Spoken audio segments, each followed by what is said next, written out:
नाज़रीन, भिरा रोड भरिसां सांगी शाख जे पुछड़ी जा आबादगार पानी जी खोट खिलाफ़ सरापा एहतिजाज बणियल आहिनि। उन हवाले सां रिपोर्ट कर रहियो आहे अब्दुल मजीद किरियो। पानी इंसान जानवरन तोड़े पखियुनि जे लाइ जियापे जो ज़रियो आहे। जिते पानी जी खोट हुजे उते हर शइ जो ॼण तराकास घुमी वञे थो। अहिड़ो ई हाल भिरा रोड भरिसां निधण की सांगी शाख जे पुछड़ी जे आबादगारनि जो आहे। इरीगेशन खाते जा अमलदार मुकमल तरह मुंड जे आबादगारनि वटि ॼण त यरगमाल बणियल आहिनि। सांगी शाख ते कानून नाले जी का बि शइ नज़र नथी अचे। हर हंधि वाटर कोर्स भॻल, वॾा पाइप, नूलियूं ऐं झटा शाखुनि जे कपरनि सां नज़र अचनि था। झटनि सबबि शाखुनि जे कपरनि सां किरोड़ रुपयनि जी लागत सां ठहियल रोड मुकमल तरह तबाहाली जो शिकार आहे। उन हवाले सां भिरा रोड में सांगी शाख जे आबादगारनि आवाज़ टीवी सां ॻाल्हाईंदे चयो त असांखे त ॿुधायो वञे पियो त जेको आहे पाणी जी शदीद खोट आहे। असल में हीअ जेका आहे खोट मसनूई कई वई आहे हथरादू पैदावार माना पंहिंजे पैसे ठाहिण जे लाइ।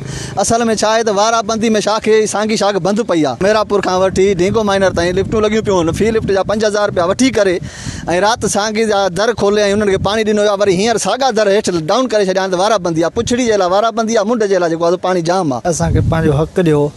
पाणी खां वॾी तकलीफ़ आहे। झटा बंदि कराए असां ताईं पाणी पहुचे। हिते त माल लाइ बि पाणी कोन थो मिले। फसल त असांजा जेका आहिनि सो आहिनि, माण्हुनि जा माल बि ईअं उञ ते आहिनि। तो जेका वॾा वॾा ज़िमीदार आहिनि ऐं पैसे वारा आहिनि उहे पैसा ॾेई थोरो झटको था ॾियाराइनि। राति जे टाइम ते दर खणाए था वठनि ऐं सुबुह जो बंदि था कराए छॾनि। छो त असांजो हिन पाणी में हक़ न आहे।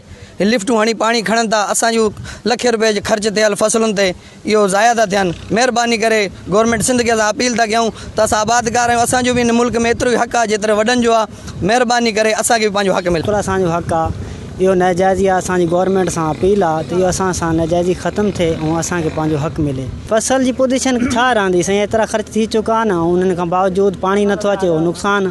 खाद वग़ैरह महांगी थी वई आहे, डीज़ल महांगा आहिनि। बोर हलाए हलाए असां परेशान थी विया आहियूं। जॾहिं सांगी शाख बंदि थी आहे त उहो असांखे कागज़ात ॾेखारे गवर्नमेंट। जेके बि हिते खातेदार भाई वारनि सभिनि जो हिसेदार आहियूं। ईअं न आहे त असां कहिड़े बि ज़मीनदार सां असांजो इतराज़ न आहे।